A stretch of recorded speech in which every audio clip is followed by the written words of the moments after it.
Hello, high বন্ধুরা, কেমন আছেন আপনারা সবাই?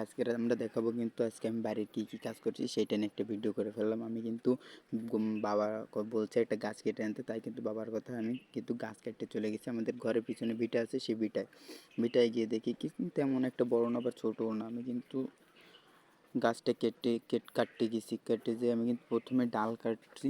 দেখেন আপনারা, আমি কিন্তু ড্যাবরা মানে বাম হাত দিয়ে কাটছি। আমার কিন্তু অনেক কষ্ট হচ্ছে কাটার জন্য। আমি কিন্তু আস্তে আস্তে গাছটাকে পাঁচালির পরে দাঁড়ায় কেটে নিলাম। কেটে ওই ধারে ডাল পড়ছিল পাঁচালির ওপাশে, সেই ডালটাকে উঠে নিয়ে আমি এই ধারে রেখে দিলাম। রেখে দেওয়ার পরে আমি কিন্তু এধারে নিয়ে আসার পরে আমি কিন্তু গাছের গোড়া কোপাচ্ছিলাম। প্রথমে দাঁড়িয়ে কোপাচ্ছিলাম, তারপরে আমার কিন্তু কষ্ট হয়ে গেছিলো, আমি বসে নিয়েছিলাম। কিন্তু তারপরে আমি আবার দাঁড়িয়ে গাছটাকে কুপে কেটে ফেলাই দিলাম। ফেলানোর পরে আমাদের একা একা নিয়ে আসা সম্ভব হচ্ছিল না, তাই আমি আমার দাদাবাবু দুলাভাইকে বললাম যে ভাই একটু ধরেন, আমরা দুইজনে মিলে